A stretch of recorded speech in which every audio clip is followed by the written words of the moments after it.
Olá pessoal, beleza? Mais uma vez com vocês, professor Luciano, Biologia, primeira série do ensino médio, e hoje eu vou trazer para vocês uma revisão, tá? Uma revisão da primeira parte ali que nós já estudamos, da parte de histologia, né? Lembrando que histologia seria o estudo dos tecidos, né? Dos tecidos biológicos, né?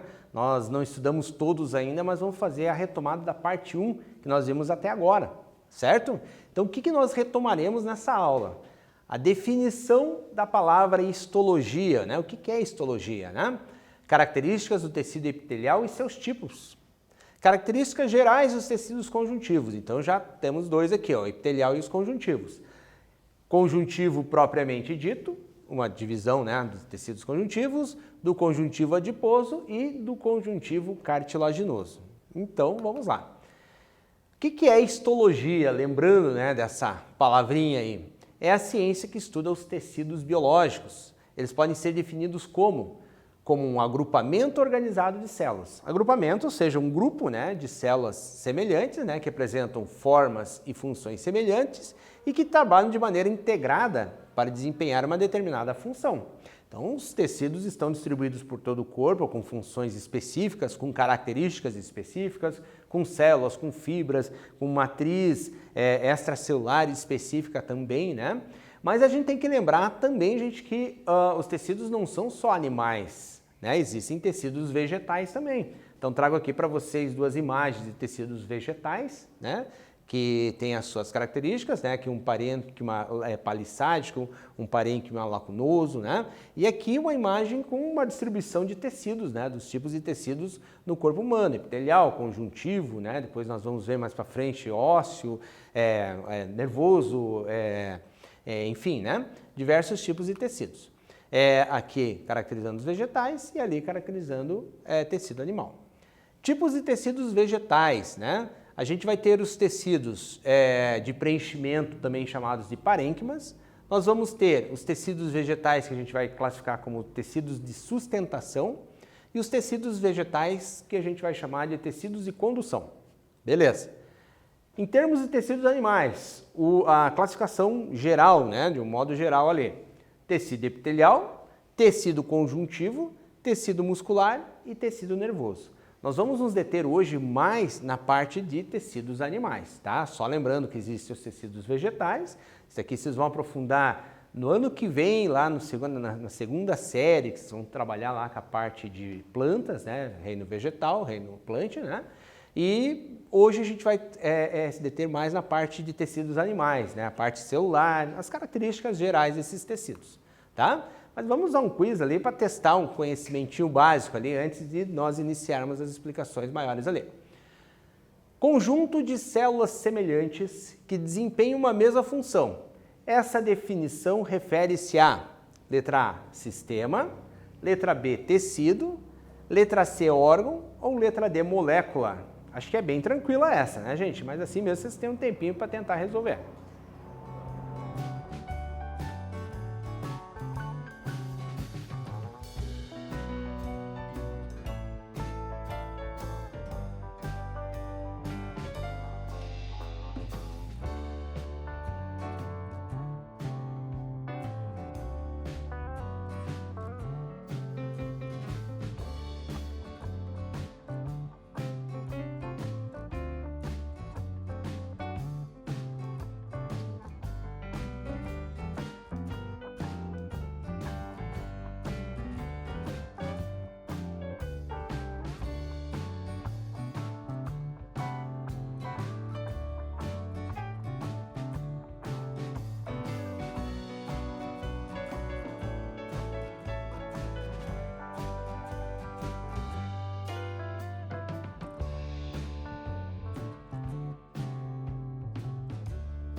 Essa não tem segredo, né, gente? Conjunto de células semelhantes com mesma função é classificação de tecido. Então, tranquilo essa aqui. Vamos ao tecido epitelial, lembrando, né, desse tecido ali que nós vimos lá em aulas anteriores. As células do tecido epitelial são justapostas, ou seja, são bem próximas uma da outra, quase sem espaço, né? Como não tem muito espaço, também tem pouca substância extracelular, ou seja, não tem muita substância entre essas células, pouquíssimas, né? Outra coisa é a vascular significa que não possui vasos sanguíneos. Os nutrientes são recebidos através do tecido conjuntivo subjacente, aquele que está logo abaixo ali, né? Então vamos supor da epiderme, ele receberia da derme, né? Vascularização na derme para nutrir a epiderme do tecido epitelial ali. A principal função do tecido epitelial é revestir a superfície externa do corpo, como a pele, o maior órgão do corpo humano, né? As cavidades corporais internas e os órgãos. Então, basicamente, é revestimento, essa é a função principal do tecido epitelial. Porém, gente, ele também tem a função secretora, porque as glândulas em si também são tecidos epiteliais, tá? Então, logicamente, a gente vai ter dois tipos básicos de tecido epitelial. O de revestimento, que está ali, e o glandular, que a gente vai ver ali. Então, o de revestimento, ele pode ser classificado assim como a gente também chama de epitélio, né? Um epitélio simples, formado por uma única camada de células, então por isso ele é chamado simples. Ele pode ser estratificado, ele tem duas ou mais camadas sobrepostas, né? E temos o epitélio pseudoestratificado, que ele é formado por uma, então teoricamente ele é simples, só que as células são altas, são irregulares e dá a impressão de que ele é um estratificado, por isso é chamado pseudoestratificado. O prefixo pseudo significa de algo falso, né? Então ele tem uma estratificação falsa, certo? E nós temos aqui as glândulas, né, do tecido epitelial glandular. Nós temos as glândulas endócrinas, lembrando aquelas que produzem secreção, que jogam diretamente no sangue, né, secreção interna, e tem a glândula exócrina que tem a capacidade de jogar para fora do corpo ou jogar numa cavidade dentro do corpo, tá? Mas é chamada de glândula exócrina. E temos uma particularidade das glândulas mistas, que a mesma glândula ela produz secreções endócrinas e exócrinas ao mesmo tempo. Tecido epitelial glandular, então vamos falar lá, lembrando um pouquinho das glândulas, né? Então, as exócrinas, né? Quais são elas? Sudoríparas, que produzem suor, sebáceas, que produzem aquele sebo, né? Aquela secreção sebácea, lacrimais, que produzem as lágrimas, né? As salivares, que produzem a saliva, e as mamárias, que produzem leite, tá? As endócrinas, né? São glândulas que daí elas já produzem mais substâncias hormonais, são jogadas diretamente no sangue. Temos a hipófise, a tireoide, as paratireoides, as adrenais, os testículos, os ovários, né? E a glândula mista, trouxe um exemplo para você, que é o pâncreas, né? Que produz lá tanto o suco pancreático quanto a insulina, o glucagon, que são dois tipos de substâncias, né? A endócrina e exócrina ali ao mesmo tempo. Então vamos lá, um segundo quiz aqui. São funções do tecido epitelial. Letra A, revestir a superfície externa do corpo, as cavidades corporais internas e os órgãos. Letra B, fornecer sustentação e preencher espaços entre os tecidos. Letra C, movimento do corpo, estabilização e postura. Ou letra D, fazer as comunicações entre os órgãos do corpo e o meio externo. Essa também é bem tranquilinha, tá, gente? Mas tem um tempinho para você tentar fazer ali.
Então, vamos lá. São funções do tecido epitelial. A gente viu ali, né, as outras já eliminam completamente, né? Fazer comunicação entre os órgãos, né, e o meio externo, isso aqui é do tecido nervoso, né? Movimento do corpo, estabilização, postura, né? Ali é conjunto entre ósseo e cartilaginoso. Fornecer sustentação, preencher espaços, também não. Mas revestir a superfície externa do corpo, as cavidades corporais internas e os órgãos é função do tecido epitelial. Tranquilo, né? Então vamos lá, gente. Epitélios, revestimento e glandular. Então a gente tem aqui um exemplo da pele, né? que, assim, a gente tem que tirar um mito lá de dizer, né, que a pele é exclusivamente tecido epitelial. E não é, ela não é só epitélio, né? Ela ela é dividida em partes, né, onde a epiderme, essa parte superficial, realmente é tecido epitelial, mas ali a derme e epiderme já é tecido conjuntivo e outros tecidos estão ali, né? Tem inervação, tem vasos sanguíneos passando por ali, né? E tudo mais. Então, tirando ali o mito de que a pele é exclusivamente tecido conjuntivo, né? E aqui também tem as glândulas, né? Tem as glândulas que estão associadas, tipo aqui tem um desenho de uma glândula sebácea, né? Glândula sudorípara, né? Que liberam respectivamente ali suor, sebo, né? Que vai cair sobre a superfície da pele, né? Então vamos a um exercício já, né? Aprofundando um pouco mais o nosso assunto aqui. Com relação aos epitélios, analise as proposições e marque V para as verdadeiras e F para as falsas. Tecidos epiteliais são sempre pluriestratificados, tá? Preste atenção na palavrinha sempre. Vamos a outra lá. Alguns epitélios possuem especializações que aumentam a sua capacidade de absorção. A próxima, a pele é um exemplo de tecido epitelial de revestimento. A próxima, as glândulas mamárias, assim como as sudoríparas, são exemplos de tecido epitelial de secreção. E a outra ali, o epitélio simples é aquele formado por apenas uma camada de células. Então, vou dar um tempinho para vocês tentarem resolver, a gente já volta ali para ver se vocês acertaram.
Então, galera, vamos fazer o seguinte, vamos analisar questão por questão aqui para tentar resolver juntos, né? Tecidos epiteliais são sempre pluriestratificados. Cuidem da palavrinha sempre, né? Pluriestratificado significa que ele tem vários estratos, não é simples, né? Não é sempre também, em alguns casos, né? Alguns epitélios possuem especializações que aumentam sua capacidade de absorção. Sim, verdadeiro, né? Tem algumas situações em que ele tem essa capacidade ali de absorver, né, as substâncias.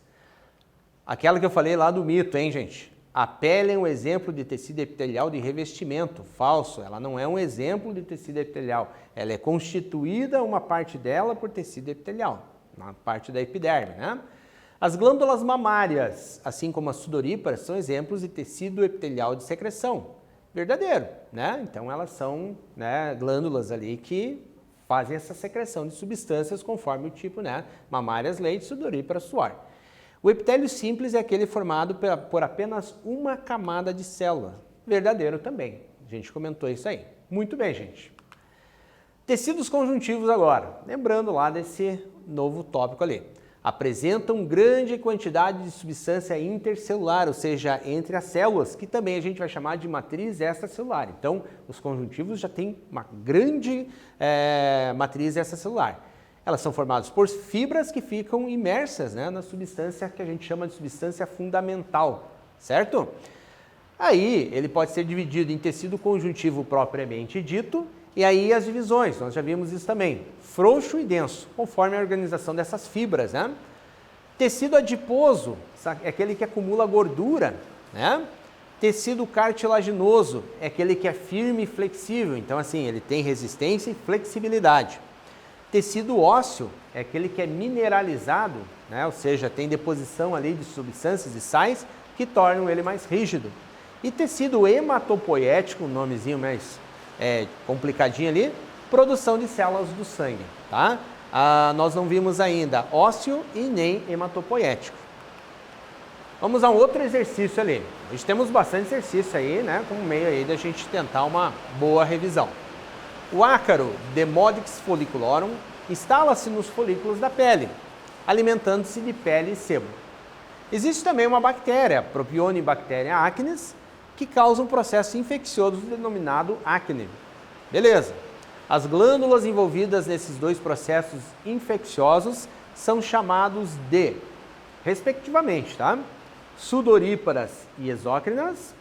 Elas são sudoríparas e endócrinas. Essas glândulas são sebáceas ou exócrinas. Elas são sebáceas ou endócrinas ou mistas e exócrinas. Então, assim, você vai ver a combinação correta, né? Dizendo o tipo, né? E assim a classificação dela, tá? Então, dá uma pensadinha aí e daqui a pouquinho a gente já volta para ver se você acertou.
Então a ideia é você fazer ali a combinação das duas situações, né? Então, que tipo de glândula que ela é e qual tipo de classificação que essa glândula tem.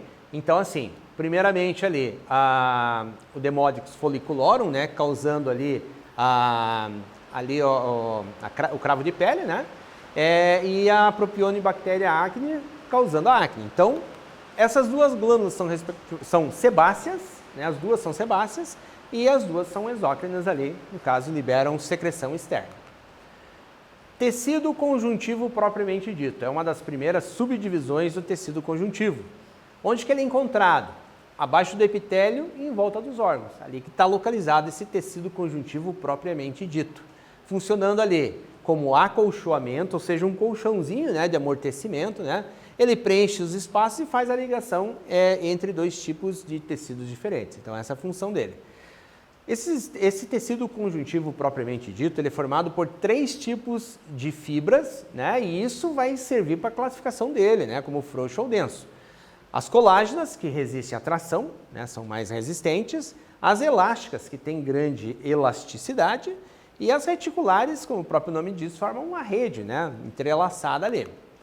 De acordo com a quantidade de fibras, né? Essas fibras que eu falei ali, ele pode ser classificado em frouxo e denso. Beleza, o que caracteriza? O próprio nome já diz, né? O frouxo tem poucas fibras e o denso tem muitas fibras, né? O frouxo é delicado e flexível e está espalhado por todo o corpo. Aí eu tenho uma imagenzinha aqui, né, do tecido conjuntivo frouxo e também do tecido conjuntivo denso, que ele é mais resistente, ele envolve alguns órgãos e está presente também nos tendões e ligamentos, né? Os tendões têm que ter uma resistência grande, eles ligam lá o músculo, né, no osso, e os ligamentos ligam osso com osso, eles têm que ter uma resistência, né? Afinal de contas, olha o impacto que a gente causa neles, quando a gente precisa se deslocar, ele tem uma função muito intensa, né? Por isso ele é considerado, por isso ele é chamado, né, de tecido conjuntivo denso, formado por muitas fibras, tá?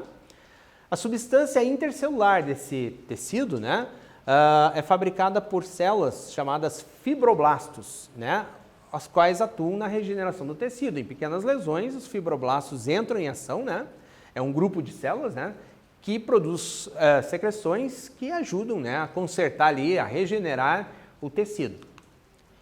Aí vamos lá para o adiposo. Também já estudamos adiposo em outra aula, né, é um tipo de tecido conjuntivo que é rico em células que acumulam gordura, né, ou seja, os adipócitos, né, são células especiais que eles têm no seu citoplasma ali uma grande quantidade, né, de gordura acumulada, né.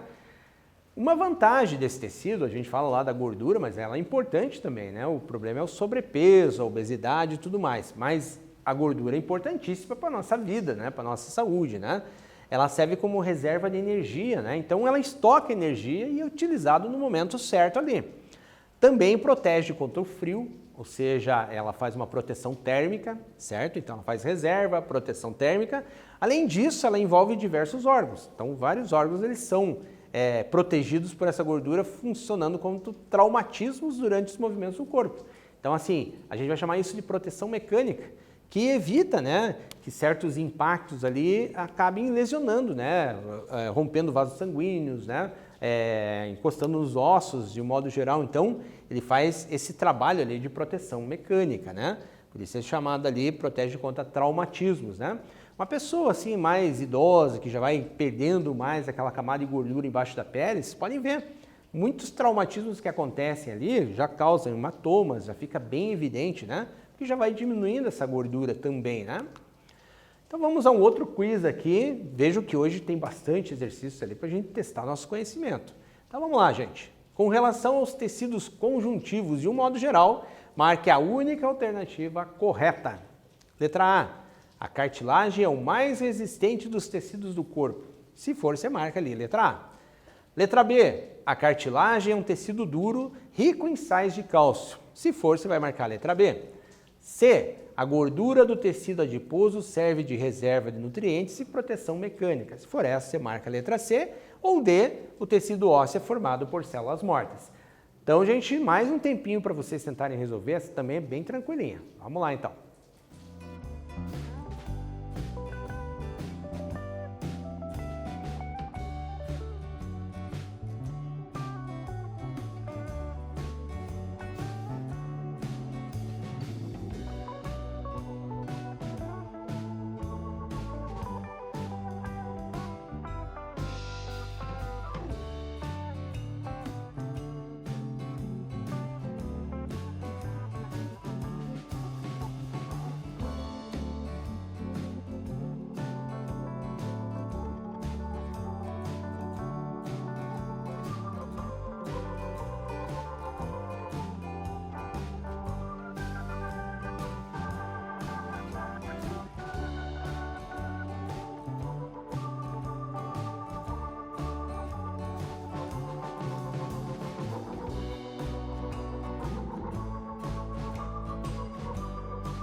Vamos ver se vocês acertaram então, né? A única alternativa correta relacionada aos tecidos conjuntivos de um modo geral. A gordura do tecido adiposo serve de reserva de nutrientes e proteção mecânica. Isso é bem importante, né? A cartilagem não é o mais resistente dos tecidos do corpo, né? A cartilagem não tem sais de cálcio depositados nele e também o tecido ósseo não é formado por células mortas, é formado por células vivas, né? Apesar de ter aparência, né, de células ali inativas, mas são células vivas também. O tecido adiposo exerce várias funções no organismo, entre elas a proteção de órgãos contra choques mecânicos e a produção de um hormônio, muito importante isso, chamado leptina, né? Que é um hormônio que controla o apetite, então é bastante importante a ação desse hormônio. Ela avisa o cérebro sobre a presença de tecido adiposo excessivo também, levando à supressão do apetite. Então, assim, é um hormônio que controla a fome, né? Então é bastante importante isso aqui. Essa imagem aqui, logicamente, meio exagerada, né? De um cara bem esfomeado ali, querendo comer aquele sanduíche. Mais um exercício para vocês, hein? Tecido de ampla distribuição abaixo da pele e que exerce funções de reserva de energia, proteção contra choques mecânicos e isolamento térmico. Essa aqui é facílima, vimos agora, né? Letra A, conjuntivo ósseo. B, conjuntivo cartilaginoso. C, muscular. D, adiposo. Ou E, epitelial. Então vamos lá, gente. Tenta resolver mais essa aí.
Esse dispensa explicações, tecido adiposo, né, que forma ali como nós vimos ali agora há pouquinho.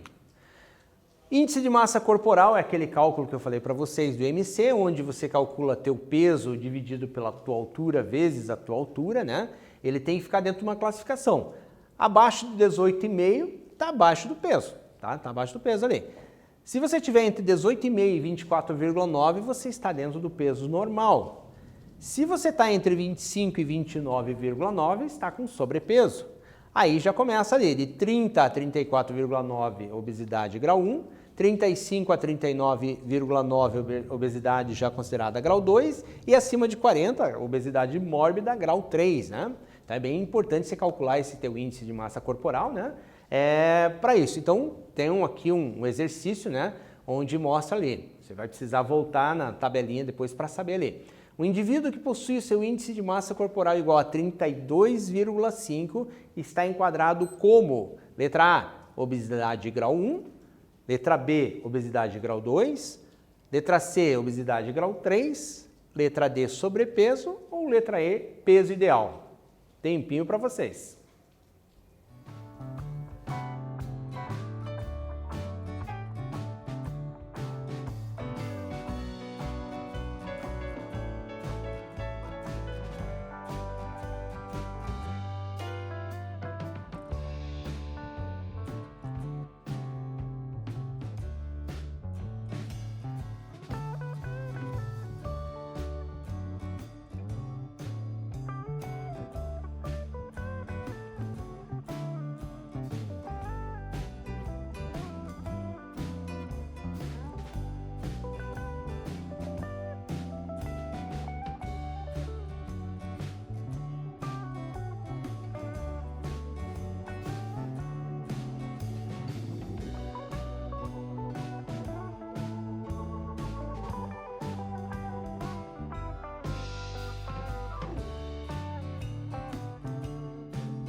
Então, basta a gente lembrar aqui, né, que entre 30 e 34,9 é obesidade grau 1, a gente responde letra A, obesidade grau 1. Bem tranquilinho também, você não precisava fazer cálculo nenhum nessa, né? A obesidade, de um modo geral, entendendo a obesidade, né, acaba sendo até um problema de saúde pública, né?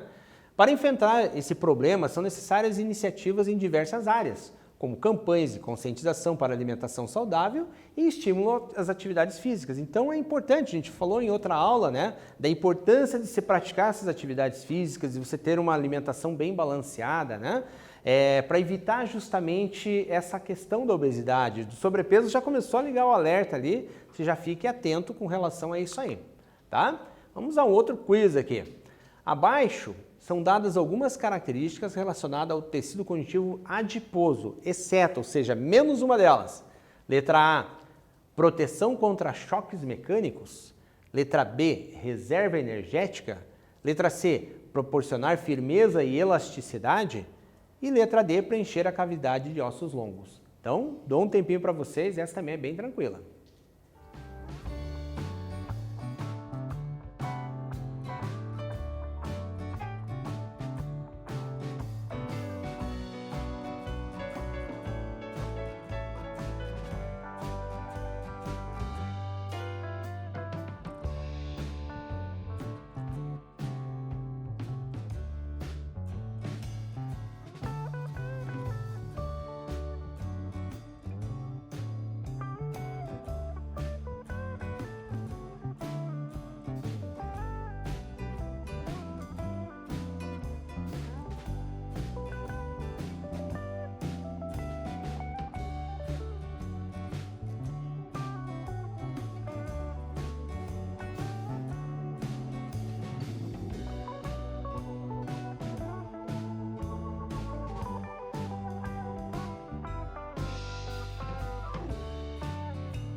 Então, gente, a mais óbvia aqui é proporcionar firmeza e elasticidade, né? A única que não está ligada ao tecido adiposo. Tecido cartilaginoso, a característica principal dele, ele tem consistência firme e flexível, ele é formado por fibras colágenas e elásticas, né? E ele possui ali na sua matriz glicídios e glicoproteínas, né? As jovens são os condroblastos que se desenvolvem lá, dão origem aos condrócitos, que são células adultas, mais velhas, né? Ele também não possui vascularização. Onde que elas são encontradas? Orelha, nariz, traqueia, discos intervertebrais entre as vértebras aqui, nos brônquios, nas articulações entre dois ossos, né? Ele cobre a superfície desses ossos, ele dá proteção. E uma coisa bem importante, existe o líquido sinovial que está ali no meio dela, ali, dando também esse amortecimento ali também, né? Com relação assim aos tipos de cartilagem, elas também são variáveis conforme o tipo de fibra e a organização dessas fibras, né? Então nós temos a cartilagem elástica, que nós já vimos numa outra aula, né? Essa daqui que ela está mais presente na orelha e na epiglote, né? Tá a característica dela aqui. A cartilagem hialina, presente no nariz, traqueia, brônquios e laringe, está aqui a hialina, é a mais comum, né? E a cartilagem fibrosa que está ali no amortecimento dos joelhos e tal, né? Nas articulações que geram maior impacto ali. Então você vê a organização das fibras e a presença dessas células ali distribuídas. Vamos a um outro exercício. Leia as afirmativas a seguir. Primeira, é um tipo de tecido conjuntivo especial. 2, ele é avascularizado. E 3, a matriz extracelular é produzida por condroblastos e condrócitos.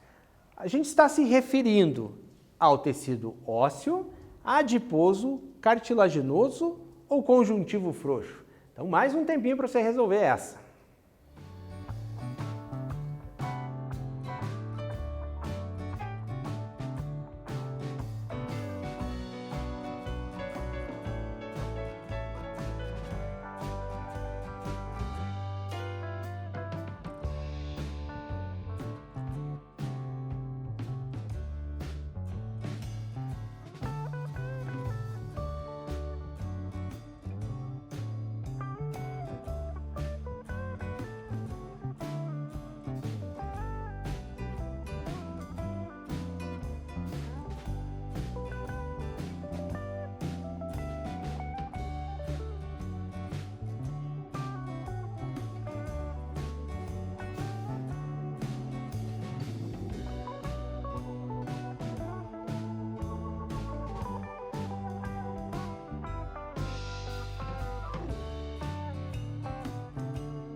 Tranquilo então, gente. Essa aqui também não tem segredo, né? A hora que falou de condroblastos e condrócitos, a gente já sacou ali que é tecido cartilaginoso, letra C, beleza? O que lembramos na aula de hoje especificamente? Os tecidos epiteliais podem ter a função de revestimento e glandular. Beleza, dois tipos, né? O tecido conjuntivo propriamente dito divide-se em frouxo e denso conforme a organização das suas fibras. Muito bem. O tecido conjuntivo adiposo tem a função de armazenamento, proteção térmica e mecânica. E também vimos que o tecido conjuntivo cartilaginoso está presente nas orelhas, nariz, traqueia, meniscos, etc.